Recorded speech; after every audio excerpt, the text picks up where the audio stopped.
a gente vai falar sobre sistemas operacionais. E eu quero saber primeiro, uma pergunta que eu faço, é por que a gente usa computador? Muita gente fala que a gente usa o computador para poder beneficiar a nossa vida do dia a dia, ou para poder acessar a internet, mas na realidade a gente usa o computador para diminuir o nosso trabalho, né? Diminuir as nossas ações repetitivas, porque isso cansa. Então a gente usa um computador justamente para isso, para poder diminuir o serviço que a gente já tem demais, né? Outra coisa que a gente tem que saber com relação ao computador são os seus benefícios de um computador.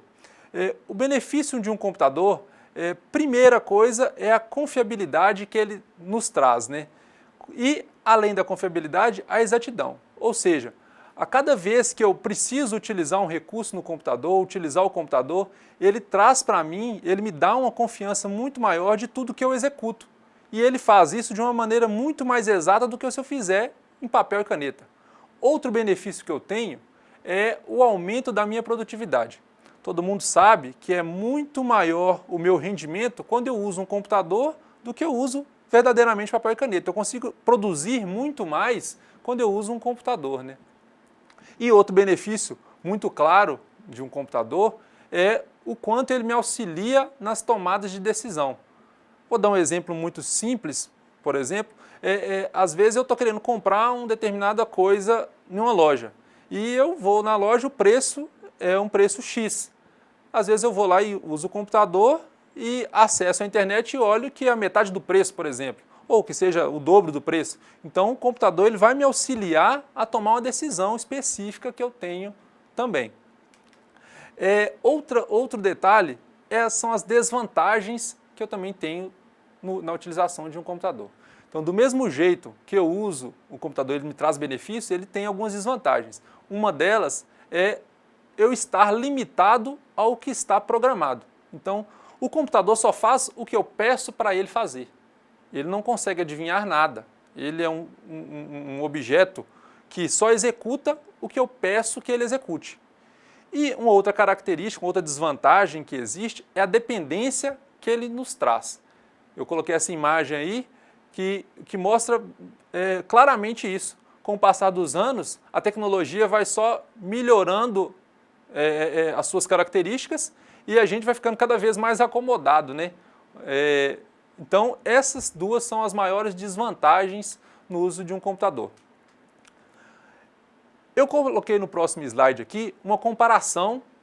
Eu vou fazer uma comparação entre hoje e ontem relacionado aos computadores. Coloquei uma pergunta: por que existe uma febre de computadores tão velozes? São devido a 3 características. Primeiro, trabalho. Segundo, entretenimento. E terceiro, procura de padrões. Trabalho. Realmente, você utiliza computadores cada vez mais velozes porque você precisa realmente no seu trabalho. Então, eu dei exemplo aí de previsões do tempo. Então, vou dar um exemplo de jornais que passam na televisão brasileira. Aquela hora do tempo que passa o movimento de uma nuvem ou o movimento de massas aéreas, o recurso que é utilizado para poder fazer, o recurso computacional que é utilizado para poder fazer aquele movimento é muito grande. Então, essas empresas precisam de computadores cada vez mais velozes para executar aquela determinada ação. Entretenimento, eu coloquei ali com relação a jogos. Cada vez que passa, com o passar dos anos, aliás, os jogos são cada vez mais robustos. Então, eu preciso, entre aspas, né, de computadores cada vez mais velozes para jogar esses determinados jogos que eu tenho. E o terceiro e mais curioso são procura de padrões, reconhecimento que eu coloquei ali. Então, o que são essas procuras de padrões? A tecnologia, ela se altera, ela muda muito rapidamente. Então, às vezes, eu tenho que ter um computador mais robusto, mais veloz, mais potente, porque meu amigo tem. Então, é da mesma forma um celular, um smartphone. Então, meus amigos todos têm smartphones de última geração, então eu tenho que comprar um também. Então, isso me traz uma satisfação maior. Então, esse também é um dos motivos de eu procurar ter computadores cada vez mais velozes hoje. E antigamente, quem usava computadores. Por exemplo, eu coloquei em 1950. Quem usava computadores em 1950 eram só pessoas que realmente sabiam utilizar aquela máquina, aquele computador, que eram físicos, matemáticos e engenheiros. Eles eram treinados, eles eram capacitados justamente para executar aquilo ali, para utilizar aquele computador, né? Então, era muito limitado a quantidade de pessoas que utilizavam o computador, porque era muito complicado também. Por exemplo, eu coloquei no próximo slide, mudou muito de ontem para hoje, porque hoje é muito mais fácil eu usar um computador. Hoje eu consigo ter acesso ao computador e utilizar ele também, saber mexer no computador, porque ele é muito mais fácil de fazer isso. Outra característica que eu coloquei ali, progresso no software e hardware. Daqui a pouco a gente vai falar sobre o que é software e o que é hardware. E aumento da usabilidade. Mas o que é usabilidade? Usabilidade nada mais é do que, vamos comparar essa tela. Vou fazer uma pergunta simples para todo mundo. Qual tela é mais fácil eu usar? Essa ou essa? Olha só, vou voltar na tela anterior. Essa tela é mais fácil eu entender o que tem ou essa tela? Com certeza é essa tela aí, né? Porque ela é muito mais usual para mim. Ela é muito mais clara do que eu tenho. Né? Muito mais claro que eu tenho que utilizar nela. Porque a outra tela é uma tela preta, cheia de código, cheia de comandos.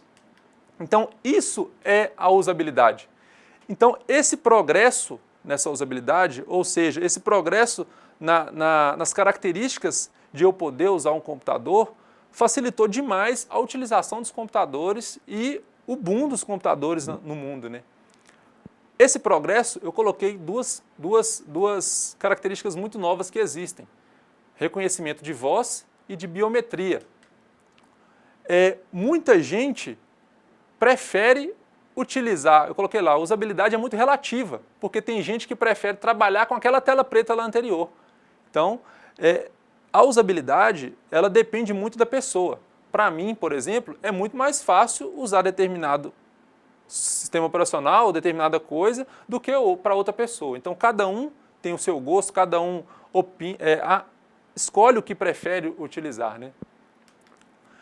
Então, agora a gente vai entrar naquele último item lá que eu tinha colocado, que eu pulei. Progresso no hardware e software. Mas o que é hardware e o que é software? Antes de falar o que é hardware e o que é software, eu tenho que falar dos componentes de um sistema de computação. Os componentes de um sistema de computação, os componentes de um envolto de computadores são hardware, software e usuário. Então, o hardware, o software e a pessoa que está usando o computador são os componentes daquele sistema de utilização do computador. E nessa figura está muito claro o seguinte: eu tenho o hardware, que é a parte mais central, um sistema operacional que daqui a pouco eu vou explicar, que está em volta do hardware, e em volta do sistema operacional eu tenho programas aplicativos, né? O que é isso? Está claramente, o que eu quero dizer com essa figura? Que o sistema operacional está muito mais próximo do hardware do que os programas aplicativos, né, lá. Para os programas aplicativos chegarem ao hardware, eu tenho que passar pelo sistema operacional. Então, hardware. O que é hardware? Hardware é a parte física do computador, ou seja, tudo que eu posso pegar. Então, vamos dar um exemplo. Eu tenho um computador na minha frente. Se eu tiver lá monitor, teclado, mouse, impressora, aquela caixa que fica do lado do computador, que é chamada de gabinete, tudo que eu posso pegar, tudo que eu posso apalpar, é hardware. Então, é muito claro isso, a gente tem que ter muito bem definido. Então, se eu consigo pegar em um sistema de computação, isso é um hardware. Já, por exemplo, eu dei uns exemplos aqui, ó, placas, eu tenho placas, tenho HD, tenho placa-mãe, tenho cabos, tenho drive de DVD, drive de CD, memória, tudo isso eu consigo pegar. Se eu consigo pegar, é hardware. Por exemplo, a placa-mãe. Agora a gente vai falar sobre cada item que compõe o hardware de um computador. Então a placa-mãe é a parte do computador responsável por interligar e comunicar todas as outras placas. Então, ela é a placa central do meu sistema de computação. Então, tudo que tenho que executar no meu sistema de computação passa pela placa-mãe. Então, ela é a que engloba e recebe todas as outras placas de um computador. Então, geralmente a gente viu falar assim, ó, eu tive um computador e minha placa-mãe queimou. Vai ficar muito caro e eu vou ter que... Compensa muito mais eu comprar um outro computador do que eu trocar a placa-mãe. Justamente por isso, porque ela é a central de todas. Então, realmente, para eu trocar uma placa-mãe é muito mais caro do que trocar outras peças da minha máquina. Então, tá claro, né? Placa-mãe é a que recebe todas as outras placas e faz com que todas elas se comuniquem. Outra parte de um computador muito importante é o processador. O processador ele é responsável por processar os dados no computador. Então, o processador, como eu tinha informado, ele é uma dessas placas que fica acoplado na placa-mãe. Então, ele fica lá dentro, junto à placa-mãe, e qual é a função dele? Processar os dados no computador. Então, toda vez que eu estou lá no meu computador, eu liguei o computador, o que faz ligar esse computador e rodar essa inicialização do computador é o processador. Quando eu dou 2 cliques no Word e abro o Word, esse Word está rodando. Quem está rodando esse Word? Quem está executando o Word? O processador. Quando eu tenho um antivírus rodando no meu computador, quem está rodando o antivírus? O processador. Então, o processador ele é o responsável por executar os programas na minha máquina. Próxima peça, o HD. HD é o famoso disco rígido. Então, todo mundo geralmente conhece por HD.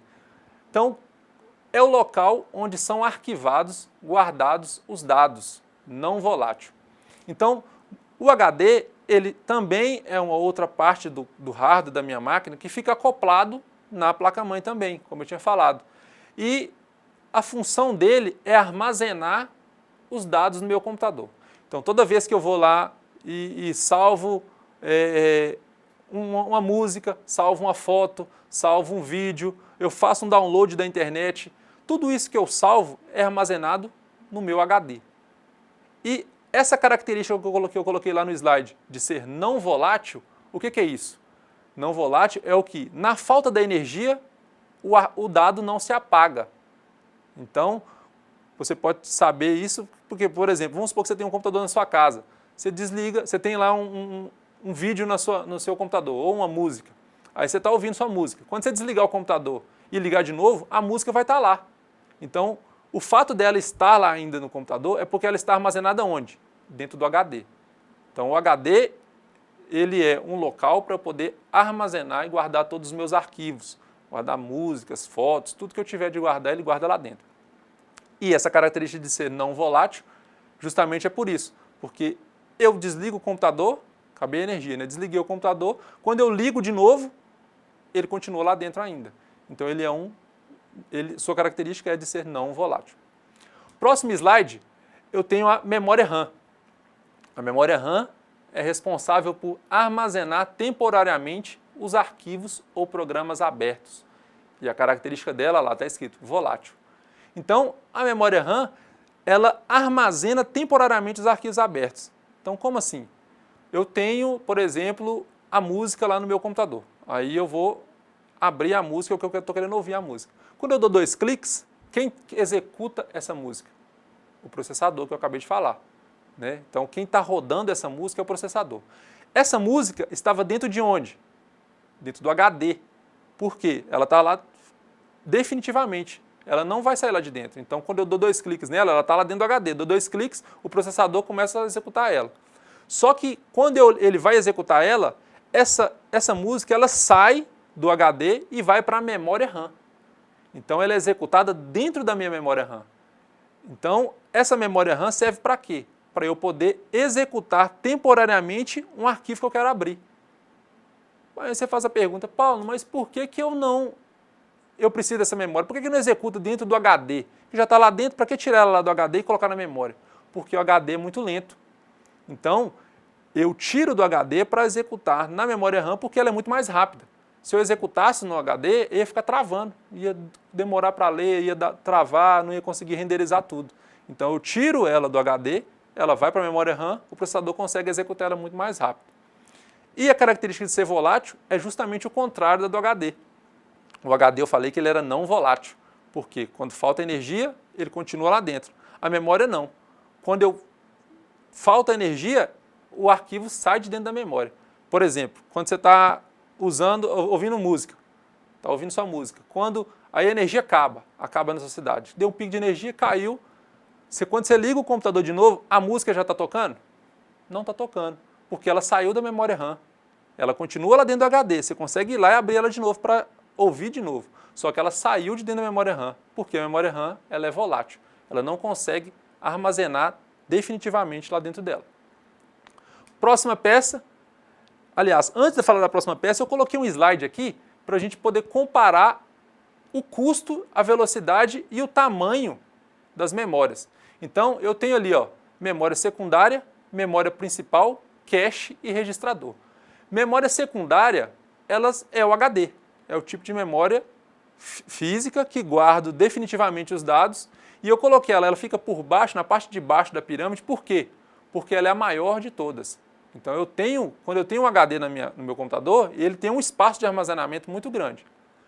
Acima dele eu tenho a memória principal, chamada também de memória RAM, que é a que eu falei lá. Então eu tenho a memória RAM para poder armazenar temporariamente meus arquivos. Ela fica acima da memória do HD porque ela é menor, você vai perceber que ela ocupa um espaço menor do que a parte de baixo da memória secundária, do HD, só que à medida que eu vou subindo na pirâmide, eu vou aumentando a velocidade, diminuindo a capacidade e aumentando o custo. Então, por isso que eu tenho a memória RAM comparada com o HD, porque a memória RAM ela executa muito mais, ela roda muito mais rápido, aliás. Então, ela tem a capacidade de fazer a leitura dos arquivos abertos de maneira muito mais rápida do que o HD. Acima da memória RAM, eu tenho a memória cache, que ela como ela está acima da memória RAM ali, ó, na minha pirâmide, ela é também mais rápida do que a memória RAM. E os registradores também são mais rápidos que a memória cache e a memória RAM consecutivamente. E também os registradores, então, são os que têm o custo mais alto. A memória cache em segundo, a memória RAM em terceiro e o HD em quarto. Velocidade também mais alta de quem? Dos registradores. A memória cache em segundo, a memória RAM em terceiro e HD em quarto. Tá claro isso aí, gente? Eu falo um pouco rápido, mas a gente vai estar lá no AVA para poder tirar todas as dúvidas de todo mundo. Tem dúvida, é só postar lá que eu vou tirar todas as dúvidas. Então vamos continuar. Próximo slide, então, eu tenho mídias de armazenamento. Então, o que são mídias de armazenamento? São aqueles dispositivos que eu posso transportar, tirando do meu computador e levando para um outro lugar. Então eu dei 3 exemplos aí. O primeiro, que está sendo seguro pela mão ali, é um HD externo.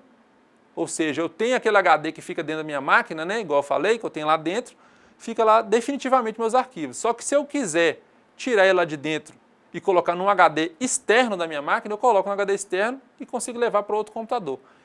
Embaixo eu tenho lá a figura de um pendrive. O pendrive é muito conhecido por todo mundo, então eu vou fazer a comparação entre o pendrive e o HD externo agora. O HD externo é como se fosse um pendrive, só que muito maior. Então, eu tenho um pendrive geralmente de 2 GB, 4 GB, 8 GB. Um HD externo eu tenho ele de 500 GB, né? 125 vezes maior do que um pendrive.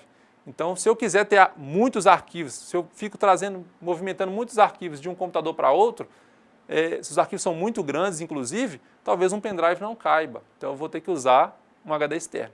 E a outra mídia que eu tenho lá também é o DVD ou CD, né? Que é muito conhecido também. Se eu quiser gravar uma música, gravar arquivos no CD ou no DVD, eu posso usar o DVD ou CD para transportar arquivos também.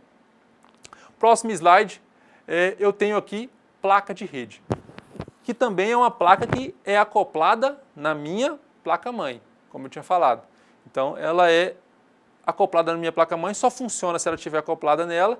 E qual que é a função dessa placa de rede? A função dessa placa de rede é eu fazer com que meu computador se conecte a um outro computador. Vou dar um exemplo muito claro, que é a famosa internet, né? Uai, Paulo, então a internet funciona se eu tiver uma placa de rede? Sim. Eu preciso de uma placa de rede para poder fazer minha internet funcionar, né? Então a placa de rede, a função dela é eu ligar o meu computador a um outro computador. Esse outro computador, quando eu faço essa ligação do meu com o outro, eu consigo conversar com o outro computador. Mesmo que não tenha internet, eu tenho apenas chamada rede. Então, quando eu conecto 2 computadores ou mais, eu consigo formar então uma rede de computadores. Por isso, a placa é chamada de placa de rede. Eu consigo construir uma rede de computadores entre eles. Ok? Próxima placa que eu tenho é a placa de som ou placa de áudio. Então, se eu quiser ouvir música, ouvir áudios de vídeo, eu preciso que o meu computador tenha uma placa de som ou placa de áudio. Ela também é acoplada na minha placa-mãe e ela é que permite que eu escuta, que eu utilize, que eu ouça, aliás, né, que eu ouça áudios, músicas, vídeos no meu computador. Próxima placa é a placa de vídeo. Essa placa de vídeo ela é muito fácil de identificar porque ela tem na pontinha dela embaixo ali, como tá na figura, essa parte azul. Então, se você viu essa partezinha azul ali embaixo, aqueles 2 pininhos do lado, ela é uma placa de vídeo. E ela serve para quê? Para eu ligar meu monitor, para eu conectar meu monitor, minha tela, no meu computador. Então, a placa de vídeo ela é acoplada também à placa-mãe e ela é responsável por eu fazer com que o meu monitor seja reconhecido pela minha placa-mãe e computador também, consequentemente, e que essa minha tela apareça o que está sendo executado lá dentro do computador. Então, essa é a função da placa de vídeo, fazer com que minha tela apareça os dados que estão sendo executados no meu computador. Além das placas, dos HDs de memória, processador, placa-mãe, placa de rede, placa de vídeo, placa de áudio, eu tenho também os chamados periféricos. Os periféricos eles são divididos em 3. Periféricos de entrada, periféricos de saída e periféricos de entrada e saída. Vamos falar primeiro do periférico de entrada. O periférico de entrada é aquele hardware que serve para poder passar uma informação para dentro do computador. Passar um dado, uma informação, uma imagem, o que seja. Então, um periférico de entrada é todo aquele hardware que eu utilizo no computador que vai fazer com que eu entre com informação dentro do computador. Vou dar um exemplo, o teclado. Se eu tenho um teclado e digito nele, o computador está recebendo o que está sendo digitado lá no teclado. Então, o teclado é um periférico de entrada, porque eu entro com as teclas, com os dados que eu estou digitando no computador. Outro periférico de entrada é o mouse. Então, o computador ele recebe a informação quando eu clico. Então, quando eu pego o mouse lá e clico, ele está recebendo aquela informação que eu preciso abrir aquele documento. Então, eu estou entrando com informação no computador. Outro periférico de entrada que eu tenho é o webcam. Então, a webcam ela entra com o quê? Com uma imagem, a minha imagem para o computador. Então, se eu quiser passar a minha imagem para a máquina, para o computador, eu utilizo a webcam. Então, ela também é um periférico de entrada. Já os periféricos de saída são os periféricos que eu passo para fora, que o computador transmite para mim a informação ou o dado. Por exemplo, eu tenho impressoras, caixas de som. Então, esses periféricos são periféricos de saída, porque eles trazem para mim a informação que está sendo executada lá dentro. Então, quando eu estou querendo imprimir, eu estou com um arquivo aberto, eu quero imprimir. Quando eu imprimo, a impressora emite aquele papel lá, então ela está saindo com aquele papel. Então ela está mostrando para mim o que eu tenho lá dentro que eu precisei imprimir. Então a impressora, por exemplo, é um periférico de saída. Caixinha de som também. Então quando eu estou executando um áudio, executando uma música, a caixinha de som faz com que o áudio saia lá de dentro do computador para mim aqui fora. Então é um periférico de saída. O monitor também da mesma forma. Então o monitor emite uma imagem que está sendo executada dentro do computador. Além dos periféricos de entrada e de saída, como eu havia falado, eu tenho os que são entrada e saída simultaneamente. Vou dar um exemplo da impressora multifuncional. Então, a impressora multifuncional, ela, além de imprimir, como eu falei que ela é um periférico de saída, ela também é scanner. Então, ela é um periférico de entrada. Então, quando eu coloco um papel lá dentro para poder escanear, ela está recebendo aquele papel e passando para dentro do computador. Então, ela está fazendo a função de periférico de entrada ali. Quando eu tiro o que está dentro do computador e imprimo, ela está fazendo a função de periférico de saída. Então, nesses dois casos, uma multifuncional serve como um periférico de entrada e periférico de saída. Então agora a gente vai falar sobre os softwares. Então a gente falou sobre hardware e agora software. Então hardware, só recapitulando, hardware é tudo aquilo que eu posso pegar. Então se eu peguei, é hardware, é físico, é hardware. Então agora a gente vai falar dos softwares. Software é tudo que eu não consigo pegar no computador. Então é a parte lógica do computador, ou seja, os programas que eu utilizo para fazer tudo no computador. Por exemplo, o Windows XP, que todo mundo conhece, o Windows 7, Linux, antivírus, o Word, Excel, tudo isso que é software, tudo isso que eu não consigo pegar, aliás, é um software, né? Então, é muito bem definido isso, eu tenho que ter muito claro isso. Se eu consigo pegar, é hardware, se eu não consigo pegar, é software. Hardware é a parte física, software é a parte lógica do computador. Falando da parte lógica, eu tenho um item muito importante que é chamado de sistema operacional. Quais são as funções básicas de um sistema operacional? Ele é um programa que controla a execução de programas aplicativos e a interface entre aplicativos e o hardware. Falando assim sobre o que é sistema operacional, acho que todo mundo fica assim, meio que voando. Então, quando eu falar assim, ó, o Windows, todo mundo sabe o que é o Windows? O Windows, então, ele é um sistema operacional. Então, o Windows XP, o Windows 7, o Windows 8, o Windows 10, Linux Ubuntu, Linux Debian, todos eles, então, são sistemas operacionais. Qual é a função deles? Fazer o computador funcionar. Quando eu aperto o power lá, o liga e desliga, quando eu ligo o computador, a primeira coisa que aparece lá é uma tela preta, daqui a pouco, na próxima aula eu vou explicar, mas depois ele começa a carregar o Windows, o sistema operacional, o Windows ou Linux, qualquer que seja. Então, aquilo que eu executo em cima, que eu consigo abrir o Word, que eu consigo abrir o Excel, que eu consigo abrir qualquer aplicativo, eu abro esses aplicativos em cima do sistema operacional. Então, o sistema operacional é quem faz com que esses aplicativos, esses outros softwares, funcionem. Então, é muito claro isso, a gente deve saber isso muito bem, o quê? Que o Word, esses outros aplicativos, o Word, Excel, antivírus, calculadora, qualquer um deles, só funciona se eu tiver um sistema operacional funcionando. Eu não consigo fazer um Word, um Excel, qualquer aplicativo funcionar sem o sistema operacional.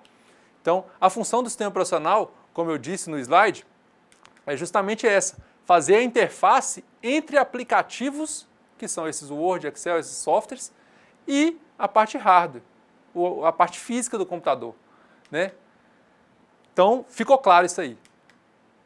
Voltando àquele slide lá atrás que eu falei sobre os componentes de sistema de computação, então está ali muito claro lá, ó, hardware, acima tem drivers, daqui a pouco eu vou explicar, sistema operacional, utilitários, aplicativos e o usuário. Então está vendo o sistema operacional lá, ó, ele está entre os aplicativos, que são esses softwares que eu estou falando, os softwares que a gente usa normalmente no computador, e o hardware. Olha lá, o aplicativo está lá na ponta de cima, o hardware lá na ponta de baixo e o sistema operacional está no meio. Então, o sistema operacional ele é necessário para fazer com que o hardware converse ou comunique com os aplicativos. Então, como eu tinha falado ali, ó, vou voltar no slide anterior, o driver está lá acima do hardware e abaixo do sistema operacional, ou seja, ele está entre o sistema operacional e o hardware, ele é responsável por fazer com que o sistema operacional reconheça o hardware. Como assim? Toda vez que eu vou usar o meu computador, que eu liguei, tem um sistema operacional lá funcionando, o Windows está funcionando, para que o hardware meu seja reconhecido por esse sistema operacional, eu preciso de um programazinho chamado driver. Então, por exemplo, eu tenho uma placa de rede, igual eu falei, que faz a internet funcionar, né? Se eu tiver internet na minha casa, o que vai fazer a internet funcionar é essa placa de rede. Só que como ela é uma placa externa do computador e eu conecto ela lá na placa-mãe, para fazer com que essa placa-mãe seja reconhecida, aliás, para fazer com que essa placa de rede seja reconhecida pela placa-mãe, eu tenho que ter esse programinha chamado driver. Então, o driver, ele fica entre a placa de rede e o sistema operacional. O sistema operacional, na hora que eu ligo o Windows lá, ou Linux, qualquer que seja, ele vai tentar reconhecer a placa de rede. Só que se ele não conseguir, eu vou precisar de instalar um driver daquela placa de rede para fazer ela funcionar. Então, o driver, ele está ali para poder fazer o intermédio entre o sistema operacional e o hardware. Então, vou repetir aqui de novo, só para ficar bem claro. O sistema operacional, ele está entre o software e o hardware, né? Entre os aplicativos, melhor dizendo, e o hardware. Então, se eu quiser com que, por exemplo, o Word funcione, eu tenho que ter o sistema operacional para fazer esse intermédio entre a parte física, a parte hardware, o que eu posso pegar, e o Word realmente. Só que para eu poder fazer com que esse hardware seja reconhecido por esse sistema operacional que está no meio ali, eu tenho que ter um outro programinha chamado driver. Esse driver, ele faz com que o sistema operacional reconheça essas minhas placas que eu tenho acopladas à minha placa-mãe. Já que agora eu já falei sobre hardware, sobre sistema operacional, sobre software, sobre driver, agora a gente vai falar sobre informação. Então eu coloquei ali, ó, o computador não entende letras e números, exceto o número 0 e o número 1. Tudo que a gente digita é convertido em zeros e uns, para ele salvar, fazer conta, fazer tudo. Então o computador, ele não entende nada além de número 0 e número 1. É até estranho, até a gente complicado a gente falar e difícil entender também. Pô, mas como é que o computador não entende as letras que eu digito? O que ele faz? Ele converte todas as outras letras, todas as letras e todos os outros números em zeros e uns, para ele poder entender e executar tudo que a gente pede. Então, repetindo, o computador ele só entende 0 e 1. Todas as outras letras e todos os outros números, ele tem que convertê-los em zeros e uns para ele poder fazer o que a gente pede. Vou dar um exemplo aí agora. Então aí, ó, o número 3. Ele entende o número 3 como o quê? 2 uns. Ali, atenção, ali não é 11 não. Ali são 2 números uns. Então a gente costuma falar assim, o 3 ele entende como 11? Não. Ele entende o 3 como 2 números uns. Ele entende o 10 como 1, 0, 1, 0. Ele entende o 12 como 1, 1, 0, 0. Ele entende o 29 como 1, 1, 1, 0, 1. É até complicado a gente falar e entender isso, mas eu vou explicar isso aqui agora, como é que a gente faz isso. Então, quando eu tenho um número que a gente consegue entender, por exemplo, lá, eu tenho o número 25 e eu quero fazer com que esse número 25 seja entendido pelo computador. Ou que o computador vai transformar esse número 25 em números zeros e uns. O que ele faz para transformar esse número 25 em zeros e uns? Ele sai dividindo por 2. Tá vendo aí, ó? Então ele pega 25 e divide por 2, dá 12 e sobra 1. Aí ele vai pegar o 12 de novo, o 12 que é o resultado da divisão, e divide por 2. Deu 6 e sobrou 0. 12 dividido por 2, 6, não sobrou 0. Aí deu 6, ele pega o 6 agora e divide por 2, dá 3 e sobra 0. Depois ele pega o 3, divide por 2, dá 1 e sobra 1. Pega o 1, divide por 2, dá 0 e sobrou 1. Então, eu tenho lá... Aí o que ele faz, aliás? O que ele faz? Ele pega os restos da divisão. Tá vendo lá? Ó, tem o número 1, o número 0, o número 0, o número 1 e o número 1. Ele pega esses números e coloca naquela ordem. Olha lá. O número 1, o primeiro número 1 é o último. O número 0 é o penúltimo. O outro número 0 é o antepenúltimo. O número 1 é o segundo. E o último número 1 é o primeiro. Então ele converteu, o que ele fez? Ele converteu o número 25 em 11001. Então, o computador, na hora de entender um número, ele faz isso. Ele pega o número e sai dividindo por 2. E o resultado, os restos desse resultado, ele codifica e mostra qual que é o número real de 25 para ele. E esse número 11001 é conhecido como binário. Binário por quê? Porque ele só consegue entender dois números, 0 ou 1, por isso binário. Então, o número binário de 25 é 11001. Para ele fazer o contrário, o que ele faz? Então, agora eu vou fazer o 25 voltar, que é lá, ó, vou voltar no slide anterior, que é lá, ó, é 11001. Né? Então, agora ele vai fazer com que o 11001 vire 25. O que ele faz? Ele escreve lá 11001. Ele pega o último 1, desce ele, o último 0 desce, o penúltimo 0 desce, o 1 desce e o 1 desce. Aí o que ele faz? Ele multiplica todos eles por 2, tá vendo? Ó? Coloca multiplicando 1 vezes 2, 0 vezes 2, 0 vezes 2, 1 vezes 2 e 1 vezes 2. Depois ele volta lá no último de novo e sai elevando em sequência. Então, olha lá, 2 elevado a 0, 2 elevado a 1, 2 elevado a 2, 2 elevado a 3, 2 elevado a 4. E aí ele vai fazer a conta. 2 elevado a 0, vamos começar pelo último. 2 elevado a 0 é 1. 1 vezes 1 dá 1. 0 vezes qualquer número já vai dar 0, então ele nem faz a conta. Então 0 vezes 2 elevado a 1 não importa, vai dar 0.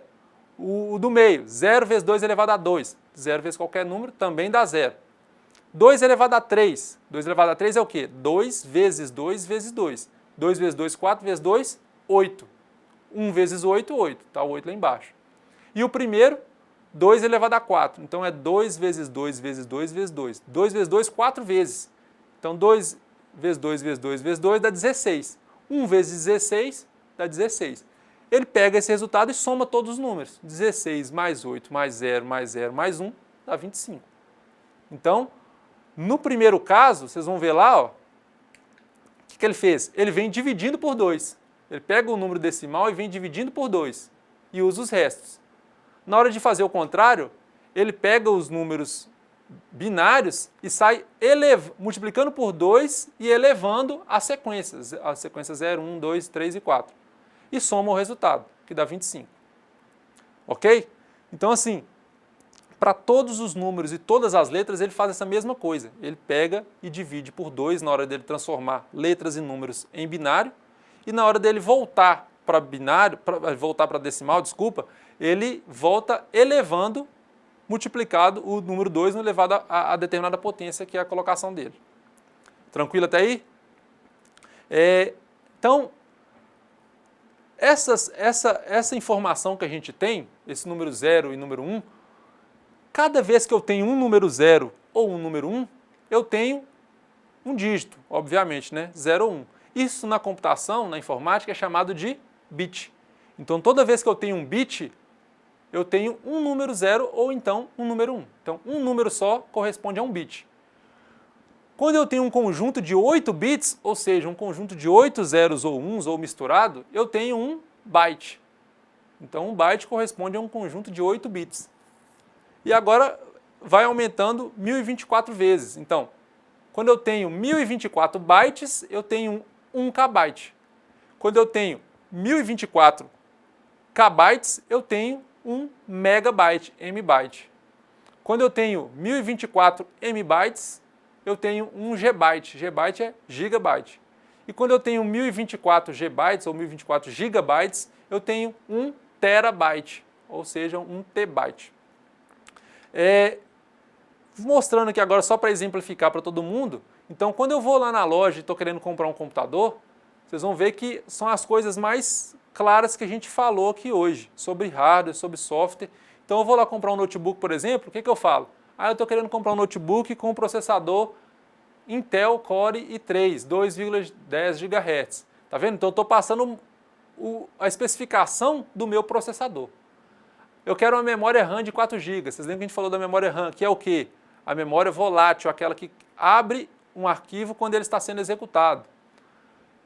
Hard disk ou HD ou então disco rígido de 320 GB. Eu tenho que passar essa especificação também, eu tenho que saber essa especificação na hora de eu comprar um computador. Então, olha lá, 320 GB. Então eu vou comprar um notebook com processador Core i3, memória RAM de 4 GB, HD de 320 GB, tela de 15.6, webcam e, por exemplo, o sistema operacional Windows 7, por exemplo. Então essa é uma especificação básica de um computador que eu estou indo comprar. Só para finalizar então a aula de hoje, então eu listei aqui, são 5 coisas que a gente viu no geral. A importância da informática para os nossos dias, a evolução dos computadores, como eles eram antigamente, usados por que antigamente e hoje, por que a gente usa, a questão da usabilidade. A gente falou sobre hardware, que é a parte física do computador, é a parte que eu consigo pegar, palpar. A gente falou sobre software, que é a parte lógica do computador, ou seja, os programas, os utilitários, o sistema operacional, tudo isso é software. E a gente falou sobre a informação, a forma como o computador entende o que a gente passa para ele, que é através do número 0 e do número 1. Espero que todo mundo tenha entendido a aula de hoje. Qualquer dúvida que vocês tiverem, a gente vai estar lá no AVA, no ambiente virtual, durante esse um mês que a gente vai ter de aula. Vou tirar todas as dúvidas, não se acanhem, perguntem, porque tudo que vocês perguntarem eu vou ter a maior satisfação e o prazer em responder. Aguardo todo mundo no AVA e até daqui a pouco.